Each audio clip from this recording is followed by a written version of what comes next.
Ya, bismillahirrahmanirrahim. Assalamualaikum warahmatullahi wabarakatuh. Innal hamdalillah nahmaduhu wa nasta'inuhu wa nastaghfiruh wa na'udzu billahi min shururi anfusina wa min sayyiati a'malina. Man yahdihillahu fala mudhillalah wa may yudlil fala hadiyalah. Asyhadu an la ilaha illallah wahdahu la syarikalah wa asyhadu anna Muhammadan abduhu rasuluh.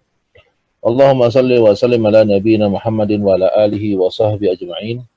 ومن تبعهم بإحسان إلى يوم الدين أما بعد فإن أصدق الحديث كتاب الله وخير الهدي هدي محمد صلى الله عليه وسلم وشر الأمور محدثاتها فإن كل محدثات بدعة وكل بدعة ضلالة. Akhwani a'adzubillah wa iyyakum. Alhamdulillah pagi hari ini kita dapat bertemu kembali dalam siaran streaming dari Catatan Faidah. Semoga Allah Subhanahu wa taala memberikan kita keberkahan, membukakan kepada kita pintu ilmu yang bermanfaat, yang dengannya kita bisa beramal saleh dan menambah bekal kita menghadap Allah Subhanahu wa taala. Semoga salawat dan salam senantiasa tercurah untuk Nabi kita yang mulia Muhammad sallallahu alaihi wasallam beserta seluruh keluarganya, sahabat-sahabatnya dan orang-orang yang mengikuti beliau hingga akhir zaman. Dan semoga Allah Subhanahu wa taala menjadikan kita bagian dari mereka. Nah, ikhwan yang a'adzalillah wa iyyakum, alhamdulillah pada pagi hari ini hari Kamis ya, kita akan membahas masalah di kitab kita, yaitu membahas kitab-kitab Arba'in An-Nawawi ya. Nah, kitab Arba'in An-Nawawi ini kita bahas masih hadis yang kedua, namun hari ini saya loncat langsung ke hadis keempat. Kenapa? Karena hadis yang kedua sedang dibahas di pelajaran tauhid tentang martabatuddin atau tentang tingkatan agama. Sedangkan hadis yang ketiga itu juga penjelasan atau pengulangan dari hadis yang pertama. Jadi saya rasa hadis kedua dan ketiga ini sudah dibahas atau kita akan membahasnya pada pelajaran akidah yang besok hari atau setiap hari kita kita pelajari atau kita baca dari syarahnya Syarah Rasail Syekh Muhammad bin Abdul Wahab yang dibuat oleh Syekh Syekh Fauzan hafizahullah taala. Nah, ikhwani a'adzalillah wa iyyakum, kita langsung lanjut di kitab Arba'in ini hadis nomor 4. Nah, tadi saya bilang tadi bahwa hadis nomor 2 sudah dibahas sedang kita bahas di pelajaran tauhid, begitu juga hadis yang ketiga sebagai penguat dari hadis yang kedua. Kita langsung hadis yang keempat. Wa an Abi Abdurrahman Abdullah bin Mas'ud radhiyallahu taala anhu. Abi Abdurrahman ini nama kunyah ya, nama kunyah dari sahabat yang mulia, salah seorang as-sabiqun al-awwalun, seorang sahabat dari kalangan muhajirin yang bernama Abdullah bin Mas'ud, semoga Allah ridho kepadanya. Nah, kunyah ini biasanya dikatakan sebagai nama kehormatan bagi seorang, ya, maka dikatakan kunyah itu panggilan seseorang dengan nama anaknya. Seperti Abu Abdurrahman. Abu Abdurrahman ini maksudnya bapaknya Abdurrahman. Berarti ada salah satu anak dari Ibnu Mas'ud yang bernama Abdurrahman. Dan kunyah ini dalam bahasa Arab ini sebagai kehormatan, ya, sebagai kehormatan. Nah, ikhwani a'adzalillah wa iyyakum,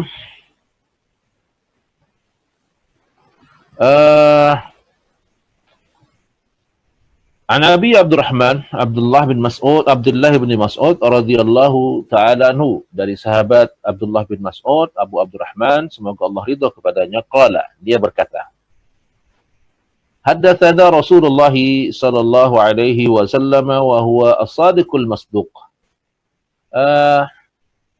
Nabi sallallahu alaihi wasallam bersabda kepada kami atau berbicara kepada kami, dan dia adalah as-sadiqul masduq. Kata Nabi sallallahu alaihi wasallam, "Inna ahadakum yujma'u khalquhu fi batni ummihi arba'ina yawman nutfatan." Sesungguhnya penciptaan kalian, ya. Ini kisah yang kemarin kan. Penciptaan kalian penciptaan kalian adalah dikumpulkannya kalian dalam perut ibu kalian selama 40 hari berbentuk nutfah. Thumma yakunu fi dzalika 'alaqatan misla dzalik. Dari nutfah kemudian berubah menjadi 'alaqah selama itu juga, maksudnya selama 40 hari. Thumma yakunu fi dzalika mudghatan misla dzalik. Kemudian berubah lagi menjadi mudghah, menjadi sekerat daging, ya. Misla dzalik, sebanyak itu juga, selama itu juga, maksudnya selama 40 hari. Ya. Thumma yursalu al-malaku fayanfuhu fihi ruh. Kemudian setelah proses 40 hari yang ketiga, diutuslah seorang malaikat yang diperintahkan oleh Allah Subhanahu wa taala untuk meniupkan ruh. Wa yu'maru bi arba'i kalimatin, dan kemudian diperintahkan untuk mencatat 4 hal. Ya, diperintahkan untuk mencatat 4 hal. Ya. Bikatbi rizkihi, mencatat rizkinya. Wa ajalihi, dan mencatat ajalnya. Wa amalihi, dan mencatat amalnya. Wa syaqiyun au sa'idun, mencatat dia sebagai termasuk orang yang berbahagia atau termasuk orang yang celaka. Fawalladzi la ilaha ghairuh, maka demi Allah, demi ilah, demi zat yang diibadahi, demi zat yang tidak ada yang diibadahi kecuali dia.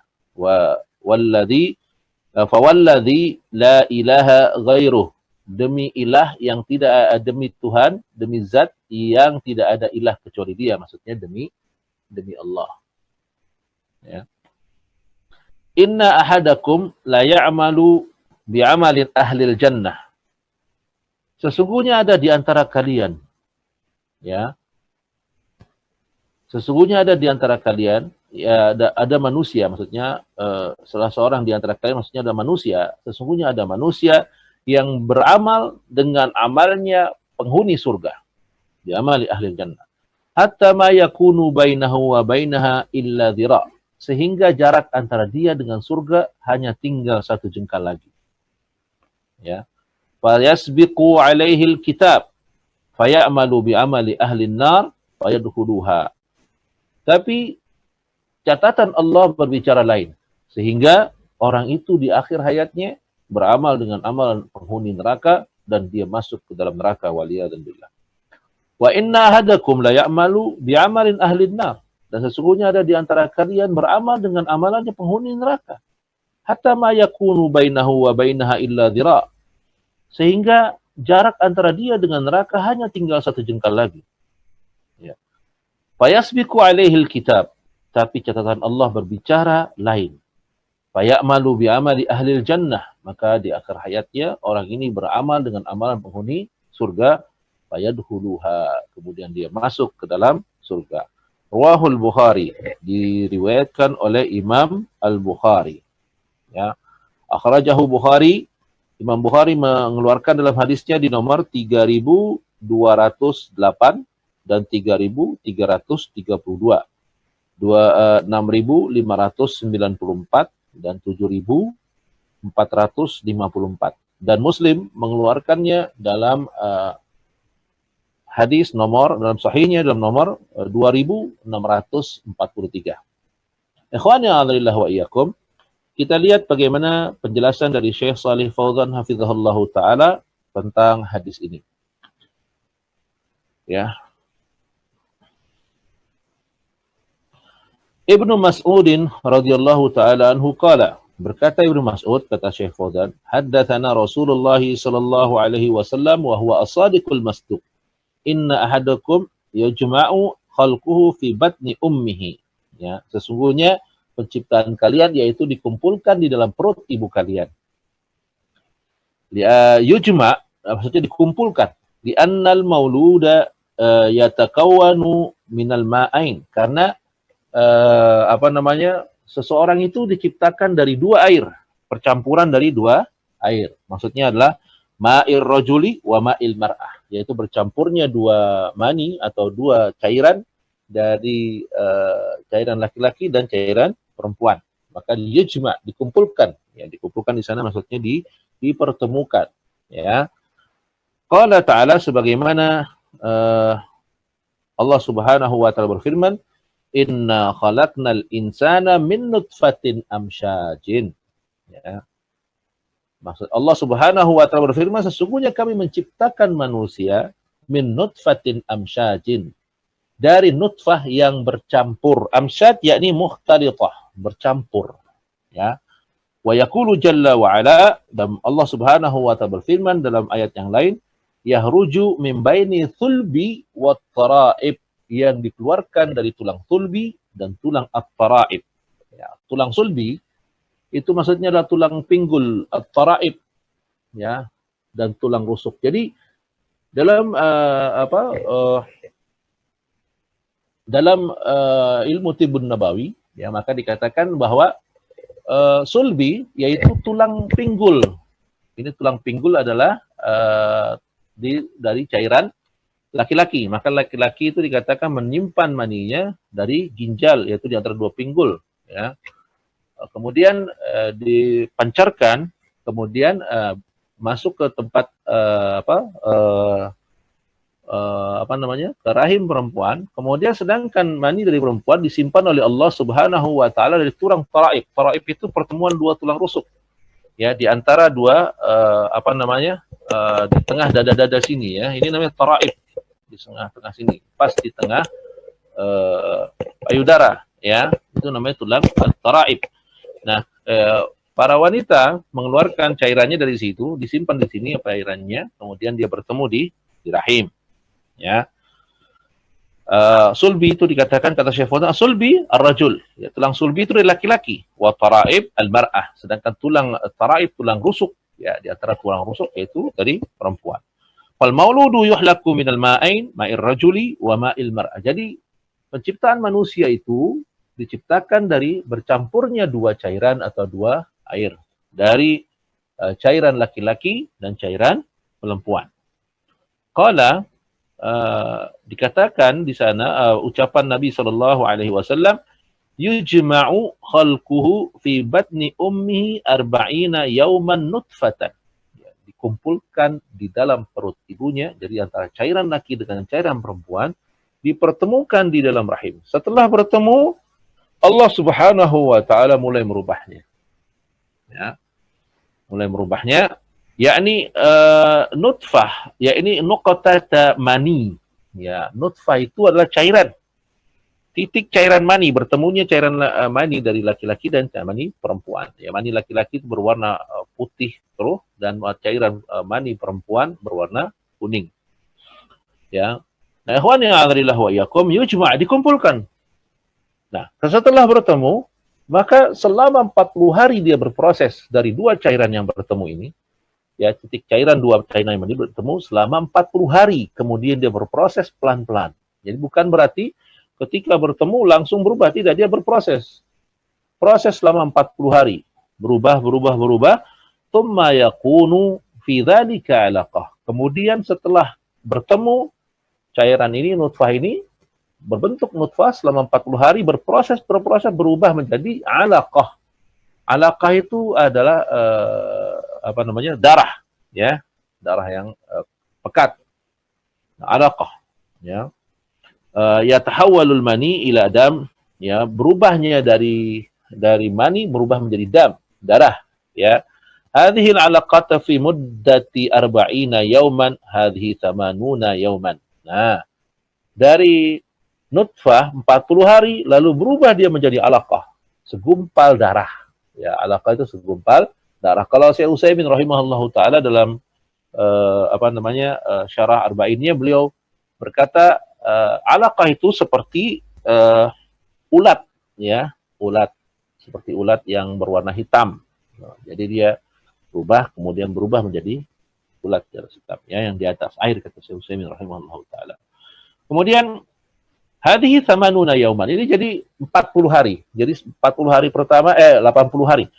40 hari pertama ala nutfah, dari nutfah berubah menjadi 'alaqah. 40 hari. Nah, ini berjumlah selama 80 hari. Tsumma yakunu fi dzalika mudghatan. Kemudian 'alaqah itu berproses lagi. Berproses menjadi mudghah, menjadi sekerat daging. Ya.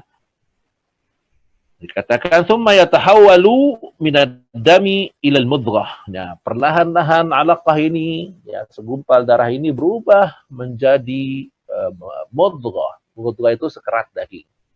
Syekh Utsaimin rahimahullahu taala mengatakan, dikatakan mudghah, sekerat daging, itu adalah karena keratan itu bisa langsung dimakan. Maksudnya sangat kecil sekali, ya.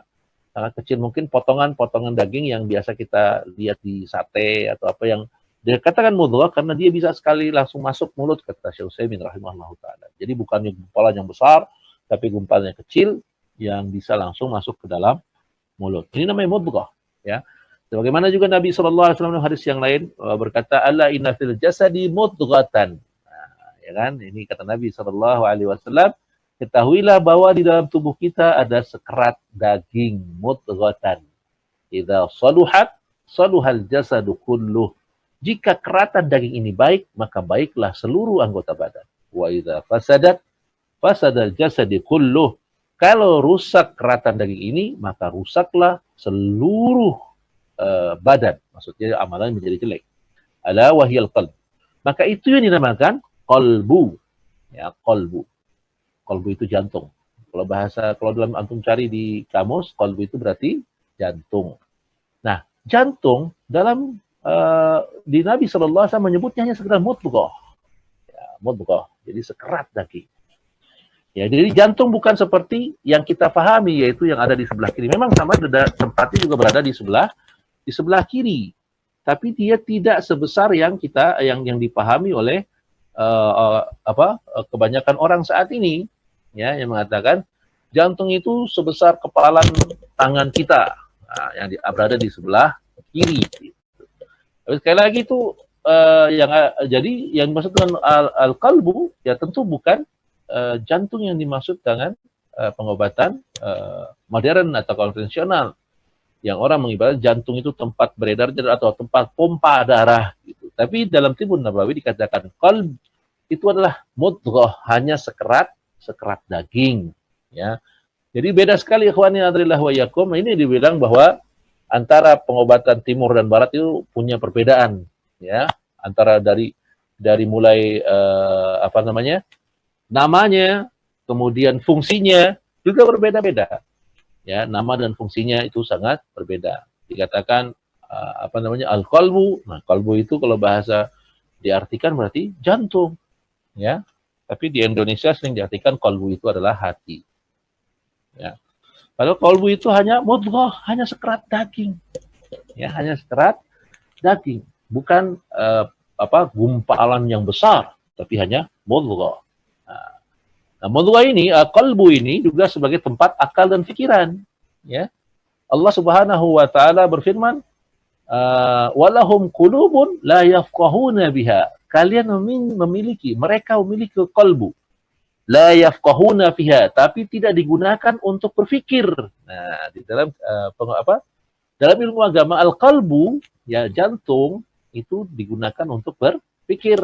Nah, berbeda dengan konvensional yang mengatakan tempat berpikir itu adalah otak, ya. Nah, ini wahana wa yakum, ada perbedaan yang sangat mendasar dalam masalah ini. Nah, ini bahasnya nanti di bab Tibbun Nabawi, ya. Tibbun Nabawi insyaallah. Nah, ikhwani adrillah wa yakum, ya.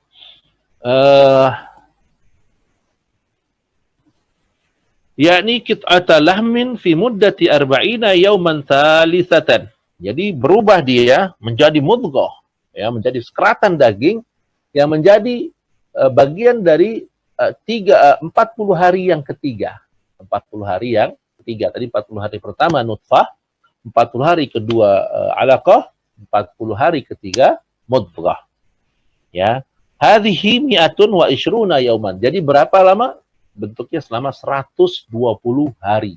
Jadi proses bercampurnya mani laki dengan mani perempuan berubah menjadi mudghah itu berproses selama kurang lebih 120 hari, sebagaimana yang Nabi Shallallahu Alaihi Wasallam sabdakan. Wa fi taril mudghati tukhlaqu a'dha'u wa yatabayyanu annahu janin. Nah, dari mudghah itu lalu muncullah, dibentuklah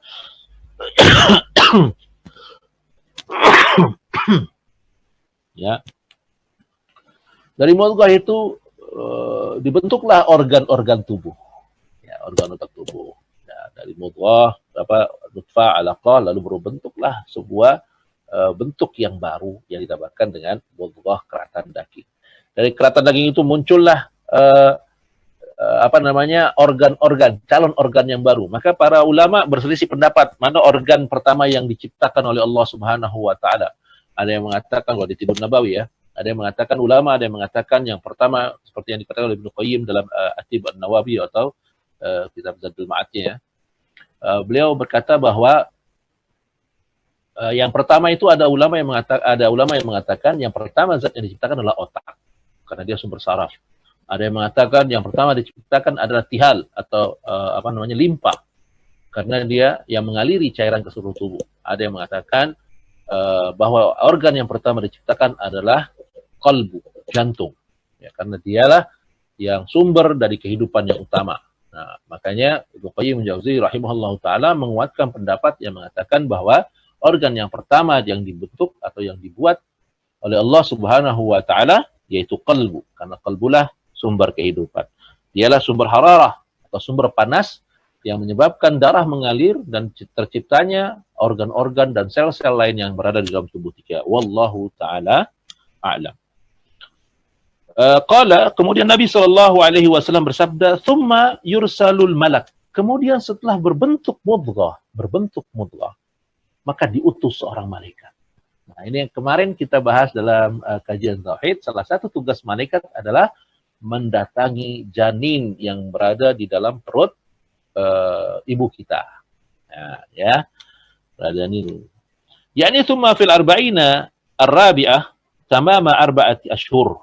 Ya, kemudian maksudnya adalah masuk pada 40 hari yang keempat, ya kan 40 hari pertama itu nutfah, 40 hari kedua alaqah, 40 hari ketiga mudghah. Maka mudghah bukan setelah mudghah langsung datang, tidak, tapi pada 40 hari, 120 hari, maka pada hari yang berikutnya atau arba'ina 40 hari berikutnya barulah masuk barulah datang malaikat ya yang meniupkan malaikat tugasnya ya.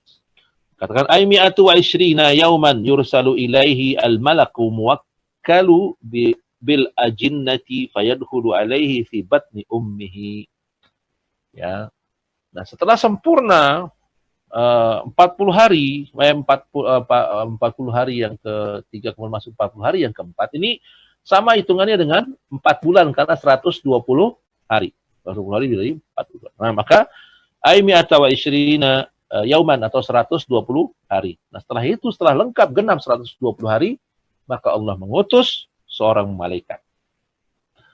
Masuk seorang malaikat yang masuk ke jinnah ya, ayadkhulu alaihi fi muwakkalu bil ajinnah yang akan mengurusi janin ya. Kemudian masuk ke dalam perut ibu kita. Ini masih malaikatnya. Ya, malaikat datang. Subhanallah, bentuk kasih sayang Allah Subhanahu wa taala kepada seluruh manusia. Tidak ada yang dibeda-bedakan oleh Allah Subhanahu wa taala. Manusia manapun diciptakannya sama seperti ini. Ya. Karena Allah Subhanahu wa taala mengatakan yujma'u ahadukum ya. Yujma'u khalquhu fi batni ummihi. Kalian diciptakan, dikumpulkan diciptakan oleh Allah Subhanahu wa taala dari perut ibu kalian ya. Apa yang dilakukan oleh malaikat ini?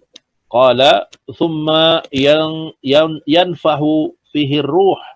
Kemudian malaikat ini meniupkan ruh ya. Katakan ar-ruh allati yataharraku biha. Ruhul hayat ya. Ruh ini yang menghangatkan, dan ruh maksudnya ruh kehidupan. Wa qad ajazal bashar ay ya'lamu haqiqat hadhihi ruh. Maka manusia berusaha untuk tahu apa itu ruh, tapi nggak akan bisa. Kenapa? Dikatakan fahiya sirrun min asrarillahi azza wa jalla, karena dia masuk bagian dari rahasianya Allah Subhanahu wa taala. Dia rahasianya Allah Subhanahu wa taala. Enggak ada yang tahu. Kita pun enggak tahu. Kalau ditanya ruh kita ada di mana, kita enggak tahu. Apakah kita bilang ada di kepala, apakah ada di kaki, ya.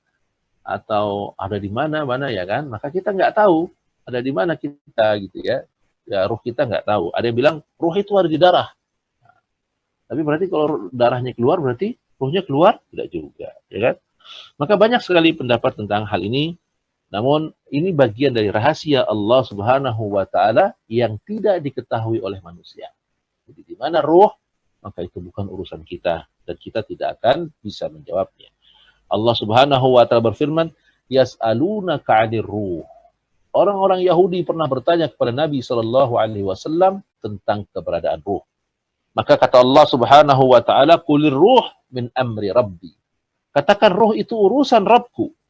Wa ma utitum minal ilmi illa qalila. Dan kalian tidak diberi pengetahuan kecuali hanya sedikit. Ya. Fala ahada ya'lamu haqiqata hadhihi ruh. Maka tidak ada yang mengetahui secara benar, secara pasti hakikat ruh itu. Wa innama huwa syai'un ya'ti bihil malak fayanfuhu fi hadzal jain. Fi hadzal janin. Ya. Dikatakan sesungguhnya dia adalah sesuatu yang malaikat tiupkan kepada janin. Yunfahu, nafah itu tiup. Tiup ya, kalau secara bahasa yaitu mengeluarkan angin dari mulut tuh. Itu tiup. Nafah, ya.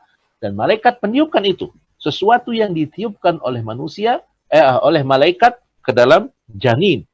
Ya, calon manusia. Fataharraku wa yahya bi'idnillahi azza wa jalla. Maka ketika ditiupkannya ruh, maka atas izin Allah janin itu sudah menjadi hidup. Ya. Jadi yang namanya kehidupan itu dimulai pada 120 hari, setelah 120 hari, ya. Famadamat fihi ruh fa huwa hayy. Maka selama ada ruh itu maka dinamakan hidup. Ya. Wa idza kharajat fa hadza ala qismain. Nah, kalau udah keluar ada dua macam tuh. Jadi dikatakan bahwa roh itu ketika ditiupkan, maka itulah hidup. Nah, makanya Syekh Utsaimin rahimahullahu ta'ala berdasarkan hadis ini, beliau beristimbat mengambil kesimpulan bahwa ruh manusia dikatakan hidup setelah usia 4 bulan di dalam janin. Maka berlakulah hukum-hukum fikihnya. Maksudnya bagaimana? Ketika seseorang seorang wanita hamil sebelum usia 4 bulan lalu keguguran, maka dia tidak terhitung nifas tapi terhitung haid biasa. Kenapa? Karena dia belum mengandung sesuatu yang hidup. Ya. Dia belum mengandung sesuatu yang hidup.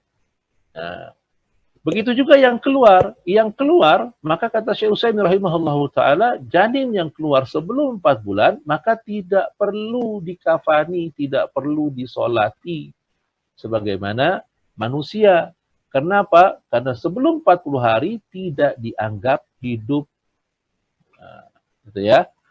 Kemudian ini hukum-hukum yang lain yang berlaku, maka siapa saja yang menggugurkan janinnya pada usia sebelum 4 bulan, maka dia tidak terhitung membunuh manusia, tapi dia berdosa besar karena merusak janin. Ya, tapi tidak seperti dosa membunuh ketika seseorang yang menggugurkan kandungannya lebih dari 4 bulan tanpa izin syar'i. Ya, tapi terhitung sebagai dosa besar karena merusak janin atau ciptaan Allah Subhanahu wa taala. Nah ini hukum-hukum ini berlaku, ya.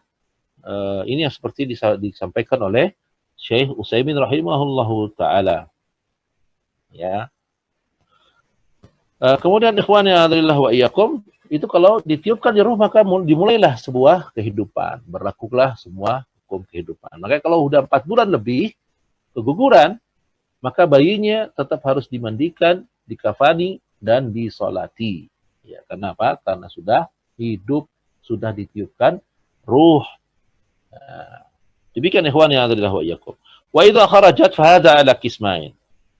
Nah, adapun kalau ruhnya keluar, ini ada dua macam. Ada dua macam. Imma an takhruja bin naumi wa hadhihi wafatun sughra. Ya. Yang pertama, ruh keluar itu manakala seseorang sedang tidur. Maka ketika tidur, ruh kita keluar. Maka dinamakan tidur itu wafatun sughra, mati kecil. Ya, maka ketika mau tidur kita disunahkan membaca doa Bismikallahumma amutu wa ahya. Dengan namamu ya Allah, aku mati dan aku hidup. Matinya ketika tidur, roh kita keluar. Ya, roh kita keluar. Maka salah satu doa tidur itu Nabi SAW mengajar Bismikallahumma wada'tu janbi wa bismika arfa'uhu. Ya, dengan namamu ya Allah aku letakkan punggungku, maksudnya bermiring ya, meletakkan bahuku. Wa bismika arfa'uhu, dengan atas namamu juga kau mengangkatnya. Mengangkat apa? Ruh. In amsakta faghfir laha. Kalau rohnya itu kau pegang ya Allah dan tidak kau kembalikan lagi, maka ampunilah dia. Ya, ampunilah dia. Wa in arsaltaha fahfazha bima yahfadhu bi ibadakas salihin. Tapi kau lepaskan lagi, maksudnya kau kembalikan lagi ke jasadku, maka jagalah rohku itu sebagaimana kau menjaga hamba-hambamu yang saleh. Ini salah satu doa yang diajarkan Nabi sallallahu alaihi wasallam untuk kita baca setiap kali kita akan tidur, ya. Ini dinamakan, maka tidur itu dinamakan mati sugra, mati yang kecil. Ya, mati kecil. Wa imma an takhruja bil mauti wa hadhihi al wafatul kubra. Dan yang kedua, wafat yang besar, yaitu keluarnya seseorang dari ruhnya seseorang yang dinamakan kematian. Ya. Dalilnya mana? Allah Subhanahu wa taala berfirman dalam surat Al-An'am ayat ke-60, "Wa huwallazi yatawaffakum bil-laili wa ya'lamu ma jarahtum bin-nahari, tsumma yab'atsukum fihi." Dialah Allah Subhanahu wa taala yang mewafatkan kamu, yatawaffakum bil-laili, mewafatkan kamu di malam hari. Malam hari apa? Tidur.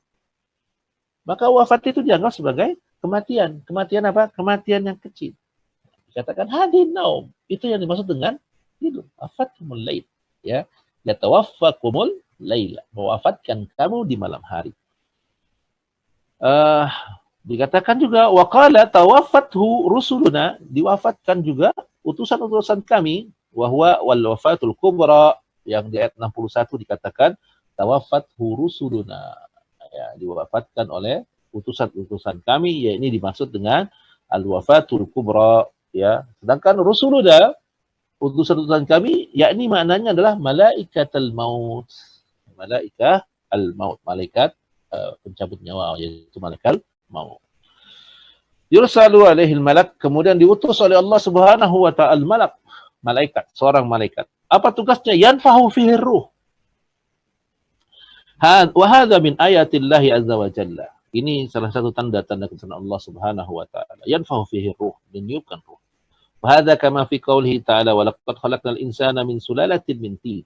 Ya. Dan kami telah menciptakan manusia dari dari tanah, ya, dari tanah. Hadza Adam alaihi salam. Tsumma ja'alnahu nutfatan fi qararin makin. Kemudian kami jadikan dia nutfah fi qararin makin, di tempat yang kokoh, yaitu rahim. Hadhil arba'una al-ula. Ini 40 hari yang pertama. Tsumma khalaqna nutfata 'alaqah. Kemudian kami rubah dari nutfah menjadi 'alaqah. Ya, dari cairan kental kemudian berubah menjadi darah, ya. Yakni daman, menjadi darah, ya kan? Wa khalaqna al-'alaqata mudghah. Kemudian dari 'alaqah menjadi mudghah, dari darah berubah menjadi mudghah atau keratan daging. Yakni qit'ata lahm, yaitu sepotong daging. Fa khalaqnal mudghata 'idhaman. Kemudian dari mudghah itu kami jadikan tulang-tulang. Fakasawnal 'idhama lahman. Dari tulang-tulang itu kami balut dengan daging. Summa ansha'nahu khalqan akhar. Kemudian kami ciptakan menjadi makhluk yang baru. Fatabarakallahu ahsanul khaliqin. Maka maha suci Allah sebaik-baik pencipta. Di dalam surat Al-Mu'minun ayat ke-14. Ya, Al-Mu'minun ayat ke-14.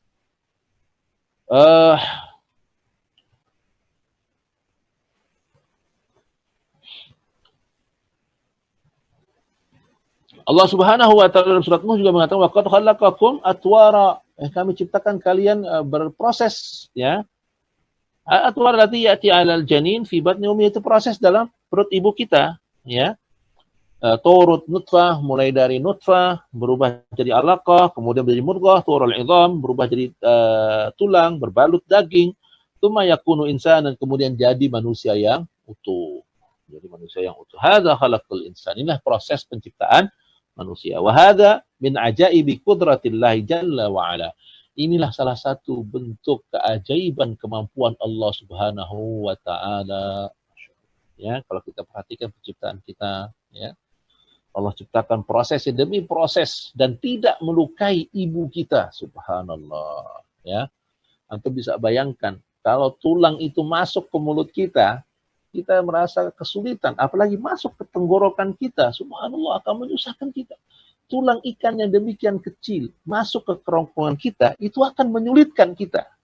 Dan tidak jarang orang dioperasi atau mendapatkan penyakit yang besar hanya karena masuknya tulang atau sesuatu ke dalam tenggorokan dan nyangkut di sana, ya. Atau bisa bayangkan itu Allah Subhanahu wa taala meletakkan tulang belulang di dalam perut ibu kita dan ibu kita tidak merasakan sakit yang besar karena adanya tulang yang menancap sana dan sini, subhanallah. Ini adalah sebuah keajaiban yang Allah Subhanahu wa taala lakukan di dalam perut dari ibu kita atau perut dari istri-istri kita, subhanallah, ya.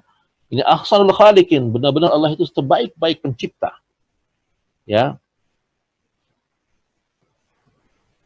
Maka Allah Subhanahu wa taala juga berfirman, "Yahluqukum fi butuni ummahatikum khalqan min ba'di khalqin fi dhulumati thalath." Allah Subhanahu wa taala menciptakan kalian dari perut ibu-ibu kalian. Ya. Ciptaan min ba'di khalqan min ba'di khalqin, ciptaan proses demi proses. Fi dhulumatin salas, dalam kegelapan yang tiga itu, ya. Dhulumatin salas maksudnya zulmi batni, ya. Zulmin salas itu kegelapan yang tiga, kata Syekh Fauzan hafizahullah taala, maksudnya apa? Zulmil batan, ya, gelapnya perut. Wa zulmir rahim, gelapnya rahim. Wa zulmil masyimah, ya. Gelapnya di dalam rahim, itu kumpulan di dalamnya. Al janin fi hadhihi dhulumat salas, maka janin berada di dalam itu. Dan perut, rahim, dan bungkusan lagi, ya, di dalamnya. Dan kita berada di situ.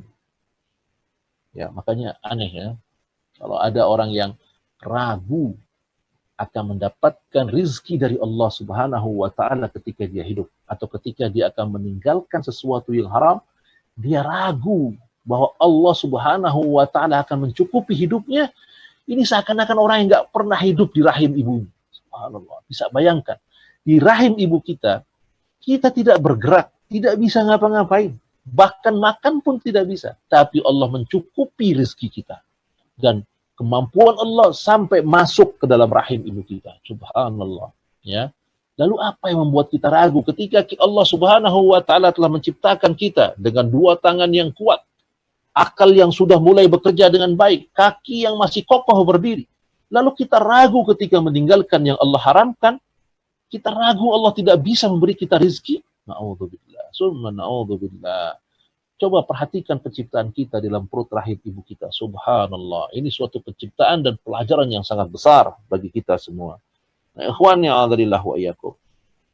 Kemudian, wa yu'maru bi arba'i kalimat. Kemudian Allah Subhanahu wa taala perintahkan untuk mencatat 4 hal. 4 hal. Ya, seperti setelah ditiupkan ruh, kemudian malaikat itu diperintahkan untuk mencatat 4 hal. 4 hal dicatat, ya. Apa saja? Ya. Dicatat 4 hal. Dikatakan Syekh Fauzan, yaktubu kitabatan khasatan bihadzal janin. Diperintahkan untuk mencatat khusus untuk janin itu. Jadi satu janin, satu malaikat untuk mencatat itu. Subhanallah, ya. Wa hunaka kitabatun amatun li jamil khalq. Dan Allah tuh punya catatan, ada catatan khusus, ada catatan secara umum. Umum untuk seluruh makhluk, tapi yang khusus untuk manusia ada. Yaitu hadhihi fil lauhil mahfuz. Dan catatan besar ini semua ada di lauhil mahfuz. Amma hadhihi fahiya kitabatun khasatun likulli janin. Adapun yang disuruh diperintahkan dicatat di sini adalah catat khusus untuk janin ini. wa hiya manqulatu minal lauhil mahfuz wa laysat kitabatun jadidatun. Ya. Nah, catatan yang ada untuk janin ini sudah tercatat di Lauhil Mahfuz. Ini hanya rincian dari catatan yang ada dari Lauhil Mahfuz. Ya. Jadi rincian dari yang Allah Subhanahu wa taala buat di Lauhul Mahfuz. Nah, di Lauhul Mahfuz itu catatan yang Allah buat 50.000 tahun sebelum Allah menciptakan langit dan bumi. Nah, ikhwana adalah wa yakum. Apa yang dicatat? Bikat bi rizki wa ajalihi wa amalihi wa syaqiyun aw sa'idun. Diperintahkan mencatat rizki, ajal, amal, dan termasuk yang beruntung atau yang rugi. Ya. Fala yahrujur rizqa an hadhil kitabah. Maka rizki tidak pernah keluar dari catatan ini. Lil insani illa ma kutibalah. Maka manusia tidak akan mendapatkan apapun kecuali yang sudah dia tetapkan oleh Allah dalam rizki. Ya, dalam masa rizki, maka tidak berubah. Ya, maksudnya apa? Rizki nggak akan ketukar. Ya, antum lari ke gunung, rizki antum ikutin ke gunung. Kita lari ke lautan, rizki kita mengikuti ke lautan. Rizki itu kayak ajal. Kemanapun kita pergi, dia akan ikut. Catatan rizki itu seperti itu. Ya. Wala ya'khudhu minal umri fid dunya illa ma kutiba lahu minal amr. Sama seperti rizki, ajal juga seperti itu. Seseorang tidak akan mendapatkan kematian kecuali yang sudah Allah tetapkan kapan dia mati. Kapan dia mati. Ya. Ini juga pelajaran ya. Wah, pelajarannya gini. Kita mengatakan ada sebagian orang yang salah memahami takdir, yang mengatakan, ya saya mah santai aja lah, nanti waktunya takdir hidup ya, waktunya dapat rezeki juga dapat rezeki. Ya, bukan itu. Ya. Itu kesalahan dalam memahami takdir. Ya. Kematian juga seperti itu. Ya. Kematian juga seperti itu. Tidak kita bilang, wah, kita mau kemana-mana juga nanti juga mati-mati juga. Iya, mati. Ya. Tapi bukan seperti itu memahaminya. Maka diperhatikan baik-baik tentang memahami tentang masalah takdir. Wala ya'khudhu minal umri fid dunya illa ma kutiba lahu minal umr. Ya, maka tidak ada orang yang berumur di dunia itu kecuali yang sudah ditetapkan oleh Allah. Wala ya'malu syai'an min khairin aw syarrin illa bimujabi ma kutiba alaihi. Begitu juga dengan amalan yang kita lakukan. Amalan yang kita lakukan itu sudah dicatat oleh Allah Subhanahu wa taala. Dan kita mengamalkan apa yang sudah Allah catat. Ya, kita mengamalkan apa yang sudah Allah catat. Kalau gitu, saya berpikirlah malas lah. Buat apa beramal soleh waktu di neraka juga neraka, waktu di surga masuk surga. Nah, berarti antum mengamalkan apa yang sudah dicatat. Nah, antum, karena kita nggak ngerti, kita nggak tahu. Kita ditakdirkan menjadi apa, kita nggak tahu. Ya, maka orang yang ditakdirkan kepada sesuatu, maka Allah akan mudahkan untuk melakukan sesuatu itu. Ya, sama seperti kematian. Pada prinsipnya kita berjalan menuju tempat kematian kita, kan gitu kan? Ya, kemanapun kita pergi, kematian itu pergi. Ya. Maka ketika seumpama kita ditakdirkan mati di satu tempat, taruhlah cerita di Bandung atau di mana, maka suatu saat Allah akan antarkan kita ke sana dengan cara apapun juga. Walaupun kita nggak pernah ke Bandung atau tidak pernah ke satu kota itu, tapi kalau Allah sudah catatkan itu, maka kita akan mengarah ke tempat kematian kita. Begitu juga dengan amal. Kalau Anda atau kita malas beramal saleh, jangan-jangan kita dicatat sebagai seorang penghuni neraka. Kalau kita bersemangat melakukan amal saleh, nah, jangan-jangan Allah Subhanahu wa taala mencatat kita sebagai penghuni surga. Maka beramallah. Ya. Bermudahlah dalam beramal. Karena pada hakikatnya itulah kita menuju sesuatu yang Allah takdirkan untuk itu. Kalau kita mudah bertaubat, nah ini jangan-jangan kita Allah catatkan sebagai taibin, termasuk orang-orang yang bertaubat.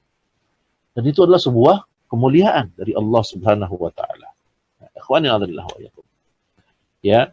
Maka dikatakan begitu juga fala yakunu syaqiyan aw sa'idan illa bihasabi ma kutiba lahu fil lauhil mahfuz wa fi batni ummi. Begitu juga seseorang itu mendapatkan kebahagiaan atau kesengsaraan itu sesuai dengan apa yang sudah ditetapkan oleh Allah. Allah tahu itu. Ya. Allah tahu itu. Maka hada qalamul qada'i wal qadar. Inilah catatan qada dan qadar dari Allah Subhanahu wa taala. Yajri 'alal 'ibad, yang berlaku pada hamba-hambanya. Wallahu jalla wa ala qaddara li kulli ahadin minasy syaqawah was sa'adah ma yakunu al-'abdu sababan fihi. Ya. Allah tetapkan itu. Ya. Seseorang sebagai orang yang celaka atau yang orang yang bahagia. Ma yakunu al-'abdu sababan fihi. Sedangkan apa yang dilakukan oleh manusia, apa yang kita lakukan itu sebab-sebab saja untuk menghantar ke sana. Ya. Fa in fa'ala al-khair yassarahu Allahu lil khair. Kalau Allah Subhanahu wa taala tetapkan dia ahlul khair, ahli kebaikan, maka Allah mudahkan dia melakukan kebaikan. Oh, catat. Jadi kalau antum suatu saat melihat Quran, ya, lalu antum ambil bersemangat mengambilnya lalu membacanya, ya, berarti Allah Subhanahu wa taala menginginkan kebaikan untuk antum. Kebalikannya, kalau ngelihat Quran kemudian kita malas-malas, nggak mau baca, kita tunda-tunda, jangan-jangan kita ditakdirkan orang yang menjauhi Al-Quran. Na'udzubillah min dzalik. Maka ikhwani wa iyyakum, ketika ada sebuah kebaikan jangan tunda, lakukan. Jemput takdir kita sebagai ahlul khair, sebagai ahlul khair, orang-orang yang melakukan kebaikan. Jadi jangan tunda. Kalau Anda berkata, saya mah percuma lah amal, nanti waktunya masuk neraka. Jangan-jangan antum dicatatkan sebagai seorang penghuni neraka dengan berpikiran seperti itu. Ya. Maka ketika ada sebuah kebaikan, jangan tunda, lakukan segera. Ya. Wa in fa'ala asy-syarra yassarallahu li syai'. Kalau Allah jika seseorang melakukan keburukan, yassarallahu li syai'. Allah juga mudahkan dia melakukan kebaikan. Auzubillah. Maka kita bersyukur pada Allah. Allah tidak bukakan pintu-pintu keburukan di hadapan kita. Ini menunjukkan Allah Subhanahu wa taala menginginkan kebaikan untuk kita. Maka bersemangatlah untuk mengerjakan kebaikan. Mengejar kebaikan. Kenapa? Dengan semangatnya kita tahu bahwa ini yang Allah mudahkan untuk kita. Ini yang Allah mudahkan untuk kita. Maka ketika melakukan kebaikan, maka kita puji Allah Subhanahu wa taala. Puji Allah. Kan Allah menginginkan kebaikan buat kita. Ya. Nah, ikhwani a'adillah wa iyyakum. Kita lanjutkan. Hadza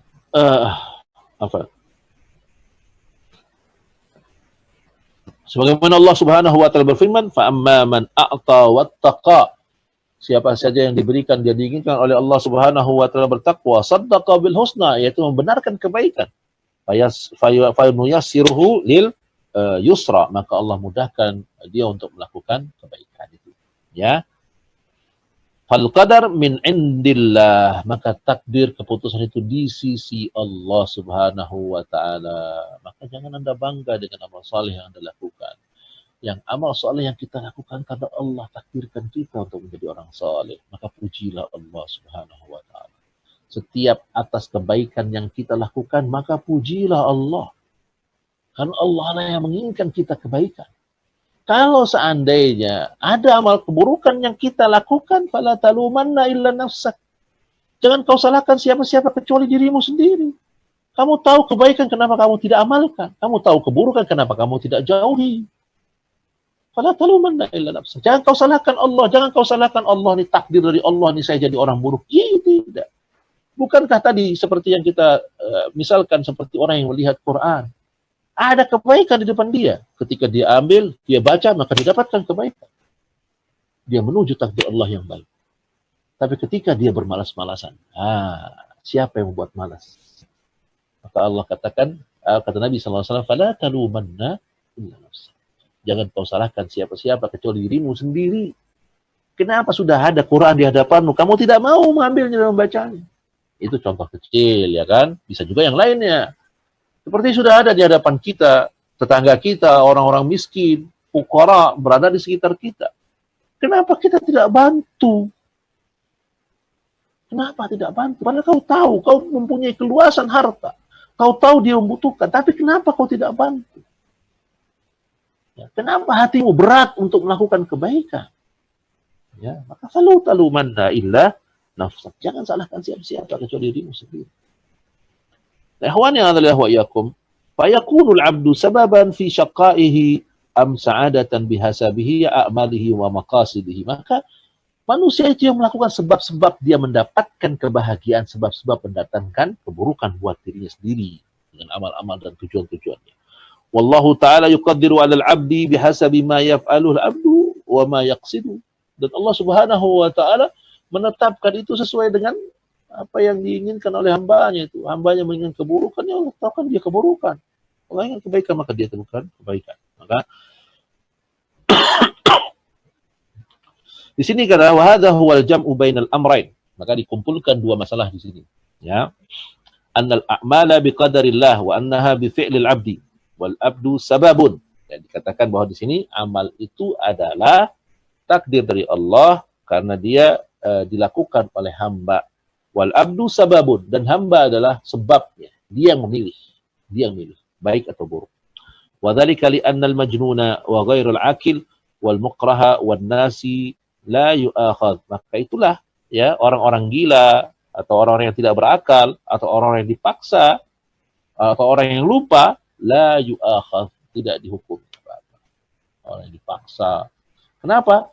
Ya karena dia nggak bisa milih. Orang gila nggak bisa milih, maka dia nggak dihukumi dosa. Dia nggak bisa milih. Ya, la yu'akhad, tidak dihukum. Li'annahu an ghairi qasdin, kadang nggak ada keinginan. Jadi dinilai nanti yang dihukum atau diadili keinginan hati kita. Ya, walaysa hadza min kasbihi wala min amali. Ya, dan bukan dari bagian atau bukan juga bagian dari amalnya, karena amalnya sudah ditentukan oleh Allah Subhanahu wa taala. Ya. Tapi bagian kita adalah memilih amal saleh apa amal buruk yang kita lakukan, kan gitu ya. Nah, ikhwan yang adzalillah wa iyyakum.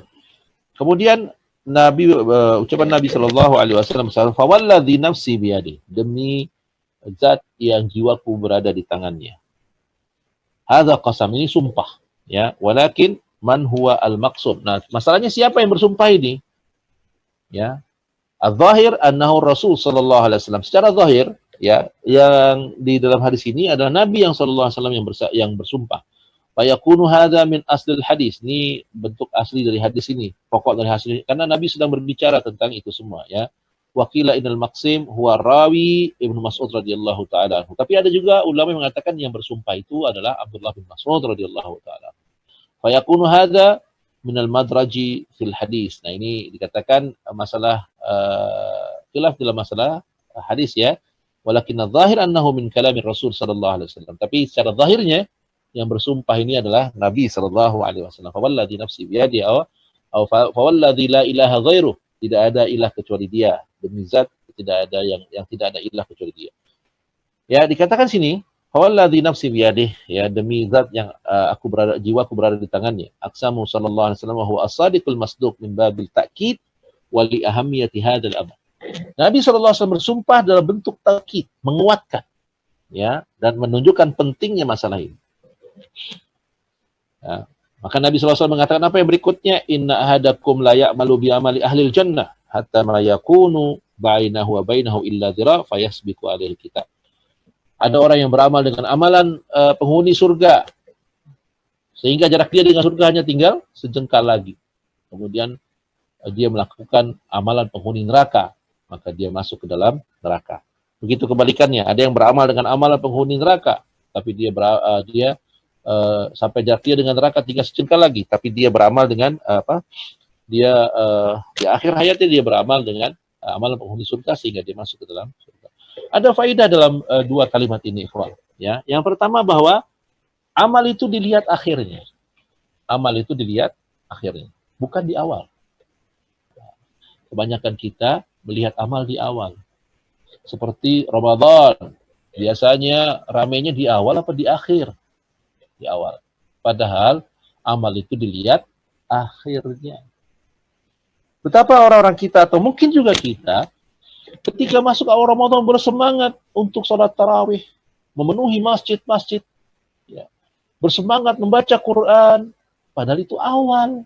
Padahal yang dilihat amal itu adalah akhir khawatim, akhirnya. Bagaimana akhirnya? Bukan awalnya. Ya, itu faedah pertama. Ya. Faedah kedua, ikhwani a'adzallahu wa iyyakum, dari dua kalimat ini, ya, perlunya konsistensi dalam beramal, ya, perlunya konsistensi dalam beramal.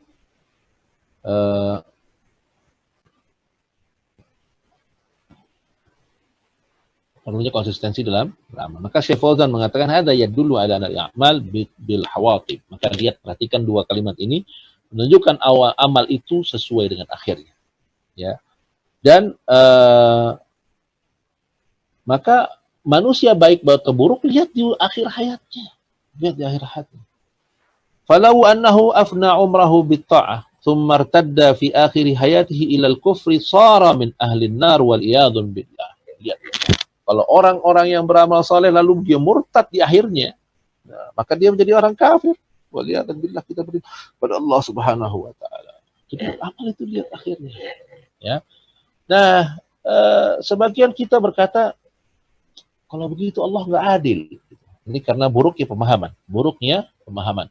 Mereka mengatakan nggak adil Allah. Orang sudah beramal soleh, tapi justru dimasukkan ke neraka. Ada orang yang beramal keburukan, justru dimasukkan ke dalam surga. Nggak adil ini Allah. Itu banyak orang menghabiskan waktunya untuk itu. Nah, dalam masalah ini maka Syekh Abdul Razak bin Abdul Muhsin hafizahullah ta'ala, beliau menjawab masalah ini. Beliau katakan maksudnya apa? Ada orang yang beramal dengan amalan penghuni surga, sehingga jarak dia dengan surga hanya tinggal sejengkal lagi. Tapi Allah catatan Allah berbicara lain sampai di akhir hayatnya dia beramal keburukan dan dia masuk ke dalam neraka. Kata Syekh Abdul Razak, maksudnya amal soleh, amal kebaikan yang dia lakukan itu hanya yang nampak oleh manusia. Yang nampak oleh manusia. Orang-orang ini beramal tidak dengan sepenuh hati. Maksudnya hatinya tidak beramal seperti itu. Dia hanya beramal dengan yang nampak supaya nampak bagus oleh manusia. Dia beramal ria. Maka ketika di akhir hayatnya Allah bongkar apa yang ada di hatinya. Sehingga dia melakukan keburukan di akhirnya. Na'udzubillah min dzalik. Maka itu ikhwani a'adzallahu wa iyyakum. Kalau penjelasan Syekh Abdul Razak ini seperti ini, maka hati-hatilah kita terhadap amalan ria yang kita lakukan. Ya, bisa jadi kita sekarang beramal, orang memuji kita karena kebaikan yang kita lakukan. Tapi satu saat Allah nggak buta, Allah tidak bisa dibohongi seperti manusia. Allah tahu apa yang ada di hati kita. Bagaimana kalau seandainya suatu saat nanti Allah bongkar apa yang ada di hati kita? Na'udzubillah, na'udzubillah. Lalu kita beramal dengan amalan apa yang ada di hati kita dan kita melakukan keburukan. Akhirnya kita masuk ke dalam neraka. Na'udzubillah min dzalik. Kita berlindung pada Allah dari amalan seperti ini. Ini bahayanya berbuat ria, ikhwah. Ya, bahayanya berbuat ria. Maka hati-hati. Jangan sampai kita melakukan hal ini, ya, melakukan ria kayak gini. Karena nanti dibongkar oleh Allah Subhanahu wa taala. Jadi kata Syekh Abdul Razak, orang yang beramal kebaikan ini sebenarnya bukan dari hatinya. Dia hanya cuma pengen dapat pujian dari manusia. Yang akhirnya Allah bongkar di akhir hayat bahwa hatinya tidak sebaik amalan itu. Adapun kebalikannya seperti itu. Ada orang yang beramal dengan amalan keburukan. Dia menutupi amalnya. Dia tutupi amal solehnya. Sehingga orang lain melihat dia hanya amal seperti orang biasa-biasa saja. Bukan orang yang istimewa. Dia tutupi amal. Tapi Allah berkehendak lain bagi hambanya beramal saleh. Lalu di akhir hayatnya Allah buka kebaikan-kebaikan hatinya. Sampai akhirnya dia nampak melakukan kebaikan dan dia wafat di atas kebaikan. Ini yang dimaksud oleh dua kalimat ini kata Syekh Abdul Razak hafizahullah ta'ala. Nah demikian ikhwan alhamdulillah wa iyyakum. Wah, kita sudah lewat ya. Insyaallah ya. Alhamdulillah kita sudah selesai pada hadis yang keempat ini ya, dalam surat hadis Arba'in An-Nawawi. Nanti besok kita lanjutkan dalam pembahasan hadis yang tentang maratibuddin, tingkatan agama dalam kajian tauhidnya. Ya, saya rasa cukup sampai di sini dulu jumpa kita. Semoga ada manfaatnya buat saya dan buat antum semua. Dan semoga Allah Subhanahu wa taala mencatat sebagai amal soleh buat anda dan antum semua. Ya, dan sampai di sini dulu sesi materinya. Ya. Bagi antum yang ingin bertanya, maka kami persilahkan. Oh, subhanallah. Ini Pak Beni langsung angkat tangan ya. Nah, Ustaz. Tafadhol, Pak. Ya, Pak. Alhamdulillah. Assalamualaikum warahmatullahi wabarakatuh, Ustaz. Waalaikumsalam warahmatullahi wabarakatuh. Alhamdulillah, sehat, Ustaz. Ya, sebenarnya pertanyaan ini harusnya sama orang yang memahami hal ini, Ustaz. Tapi siapa tahu antum bisa memberikan gambaran ke kita semua mengenai kolbu, asal muasalnya orang-orang itu memahami kolbu itu hati itu bagaimana ya, Ustaz? Sebenarnya pertanyaan ini harusnya ke yang memahami itu. Itu siapa tahu antum mengetahui sejarahnya kenapa keumuman ustadz-ustadz yang berceramah yang begitu-begitu itu kolbu itu adalah hati, Ustaz. Apa? Itu aja, Pak. Itu saja sementara, Ustaz. Ya, alhamdulillah. Jazakallahu khairan atas soalnya. Bismillah, alhamdulillah, wassalatu wassalamu ala rasulillah amma ba'd. Adapun kekeliruan mengartikan kolbu dengan hati itu bahasa Indonesia, ya. Sama seperti halnya dalam bahasa Inggris. Dalam bahasa Inggris juga heart yang artinya jantung diartikan dengan hati. Ya, kalau hati yang dimaksud dengan bahasa Inggris adalah liver. Ya, begitu dalam bahasa Arab. Bahasa Arab kolbu itu artinya jantung. Kalau hati kabidun. Ya, hati itu kabidun. Dan ini adalah sesuatu kekeliruan dari awal. Saya nggak tahu kenapa. Ya, seperti itulah, ya. Nanti repot juga kalau kekeliruan ini kita luruskan. Jadi berantakan semua nanti, ya. Nanti anak orang tua yang mau pergi ke anaknya untuk jalan bilang bukan hati-hati lagi tapi jantung-jantung ya. Nah, repot juga nanti ya. Atau bukan lagi dinamakan jantung pisang tapi namanya hati pisang. Nah, repot tuh.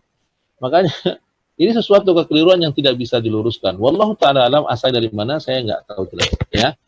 Wallahu taala alam, ya. Tafadhol yang lain. Ustaz, jadi ya. Hikmahnya di situ Ustaz itu memang harus yang dasar sekali bahasa Arab itu. Wallahu taala alam. Ya, Pak ya. Pertanyaan berikutnya. Saya. Ya. Sebentar Pak, ada chat dulu nih. Saya jawab dulu pertanyaan yang chatting dulu ya. Bismillahirrahmanirrahim. Bagaimana mengetahui persis tentang diri kita yang termasuk baik atau buruk amalan di akhir yang selama ini orang menganggap kita riya dalam ibadah, padahal insya Allah diri kita ini tidak niat sedikit pun begitu. Maka Bismillah, alhamdulillah, wassalatu wassalamu ala rasulillah ma ba'du. Jawabannya adalah yang tahu persis keadaan kita adalah hanya kita dan Allah subhanahu wa ta'ala. Ya. Adapun orang yang menganggap kita riya, kita serahkan semuanya, kembalikan kepada Allah. Ya. Adapun seseorang yang beramal saleh, seperti yang dikatakan oleh Gubernur Jakarta tuh, ya, yang dia bilang bahwa seorang yang ikhlas itu tidak melambung ketika disanjung, ya, dan tidak kalimat itu ya, tidak melambung ketika disanjung dan tidak jatuh ketika dicaci atau gimana gitu ya. Pokoknya seperti itulah ya. Jadi ikhwan yang adrillah wa iyyakum, jadi yang namanya ikhlas itu kita tidak butuh ucapan terima kasih dari orang lain, ya. Kalau kita masih berharap terima kasih, ya berarti ada sesuatu di hati kita, masih berharap orang terima kasih. Ya padahal yang Allah Subhanahu wa taala katakan tentang orang-orang saleh dalam surat Al-Insan dikatakan la nuridu minkum jazaa wala syukura. Orang-orang yang beribadah karena Allah itu ketika dia berinfak la nuridu minkum jazaan wala syukura. Kami tidak butuh balasan darimu, bahkan ucapan terima kasihmu sekalipun kami tidak butuh. Ya, ini menunjukkan keikhlasan dari orang yang beribadah. Gitu. Jadi kita tidak bisa mau, kita hanya tahu diri kita. Adapun orang kita nggak pedulikan. Ya, dia tidak tidak akan peduli dengan ucapan manusia. Orang yang beramal karena Allah, dia tidak peduli dengan ucapan manusia. Baik orang itu mau mencaci atau memuji, dia nggak peduli.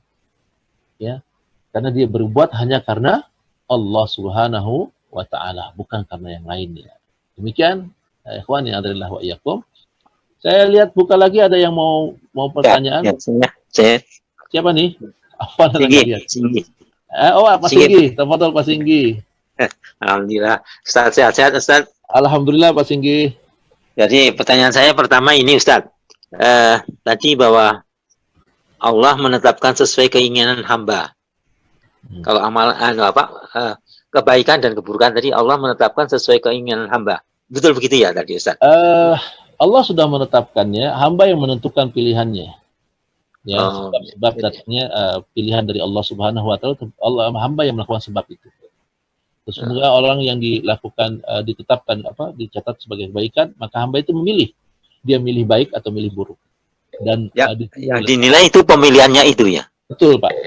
Oh, iya. Yang dinilai adalah pilihannya, sababnya itu. Ya. Ya, Pak, ya. Terus yang kedua ini, Ustaz. Ya. Amal soleh itu apa tadi? Yang tadi beramal soleh, tapi akhirnya menjadi amalan neraka, dan itu yang tadi dikatakan oleh Syekh Abdul Razak itu bahwa itu tampak luarnya aja, dohir yang tampak itu yang oleh manusia. Apakah itu yang dimaksudkan oleh kata-kata Allah dengan kata-kata man tasya'u itu? Gimana? Saya nggak kedengaran. Ya, gimana? Jadi kan di Quran itu sering ada kata-kata man tasya'u, bila Allah menghendaki. Ya. Jadi apakah itu yang dimaksudkan bahwa seseorang yang tampaknya awalnya beramal soleh, tetapi ternyata di akhir-akhirnya dia berbuat amal keburukan, dan tadi yang dinyatakan oleh Syekh Abdul Razak itu bahwa yang tampak amal soleh itu kan tampak dohirnya saja. Iya. Jadi apakah makna dari kata-kata man tasya'u itu karena kamu tidak tahu apa yang aku tahu, itu pengertian apakah begitu? Iya, pengertian dari kata man tasya, siapa saja yang dia kehendaki, yang dikehendaki oleh Allah Subhanahu wa taala. Allah Subhanahu berkehendak melakukan seseorang untuk menjadi orang yang baik. Allah kehendaki itu karena sebabnya manusia yang melakukan kebaikan itu memilih kebaikan. Sebabnya itu. Tapi Allah yang menghendaki dia melakukan kebaikan. Ya. Kebalikannya juga seperti itu. Seseorang yang melakukan keburukan itu sebabnya dia pilih keburukan. Maka Allah pilihkan dia juga keburukan. Jadi Allah Subhanahu wa taala hanya menetapkan saja. Ya, menetapkan apa yang hambanya lakukan. Gitu ya, Pak. Ya, siapa saja yang Allah kehendaki. Kenapa Allah berkehendak melakukan seseorang melakukan kebaikan? Karena hamba ini menginginkan kebaikan, maka Allah inginkan juga kebaikan untuk dia. Gitu, Pak ya. Karena hamba ini memilih kebaikan, maka Allah juga inginkan hamba ini mendapatkan kebaikan. Balikannya, kenapa Allah berkehendak seseorang jadi buruk? Karena hamba ini juga menginginkan keburukan. Ya, dia pilih keburukan. Dia menjalankan sebab-sebab datangnya. Dia memilih untuk sebab-sebab yang menyebabkan dia melakukan keburukan, gitu ya. Jadi sekali lagi Bapak sekalian, bahwa yang Allah kehendaki itu karena hambanya yang memilih itu. Adapun ketika saya ingin kebaikan, maka ketika kita berbuat kebaikan itu atas izin Allah, bukan karena kehebatan kita. Tapi karena kita inginkan kebaikan, maka Allah juga kehendaki kebaikan untuk kita. Oh, gitu ya, Pak ya. Ya. Mudah-mudahan saya dipahami ya, Pak ya. Ya, Kak Smith. Sulit ya. Tapi sebaiknya kita yang kita pikirkan adalah tetap beramal saleh, karena kita berharap mudah-mudahan itulah sebab Allah memberikan atau mendatangkan kebaikan untuk kita. Ya. Ketika melakukan kebaikan, maka pujilah Allah Subhanahu wa taala. Maka kalau kita melakukan keburukan dan kita dapati keburukan, maka jangan salahkan siapa-siapa, itu karena kita sendiri yang salah. Gitu ya. Ya. Syukran Ustaz. Jazakallah khairan Pak Singgi. Ya. Ya. Ada lagi yang lain? Ya. Coba kita lihat di Facebook, adakah yang bertanya? Nggak ada ya?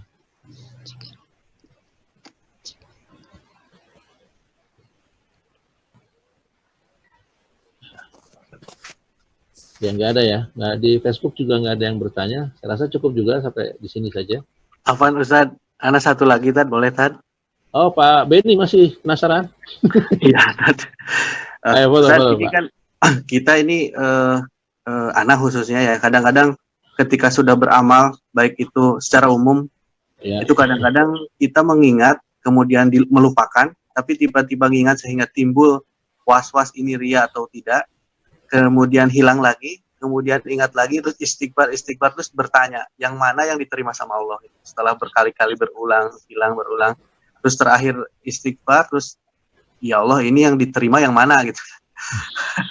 Nah, Ustaz. Ya. Jazakallahu khair. Tadi yang dikatakan oleh Syekh Fauzan hafizahullah taala, annal a'mal bil khawatim. Amal itu dilihat akhirnya, ujungnya. Ya Pak ya. Di mana akhirnya itulah amal. Itu yang dilihat. Ya, jadi bukan di pertengahan atau di awalnya, tapi di akhirnya. Ketika ujungnya kita katakan saya ikhlaskan ini semua karena Allah, maka mudah-mudahan itu menjadi sebuah kebaikan. Tapi kalau kita ujungnya nanti, wah ini gara-gara saya beramal malah dicaci maki, nggak benar itu orang-orang, nah itu jangan-jangan itu karena kita mengharap pujian manusia. Karena tadi dikatakan seorang yang beramal ikhlas karena Allah, maka dia tidak pedulikan apapun omongan orang.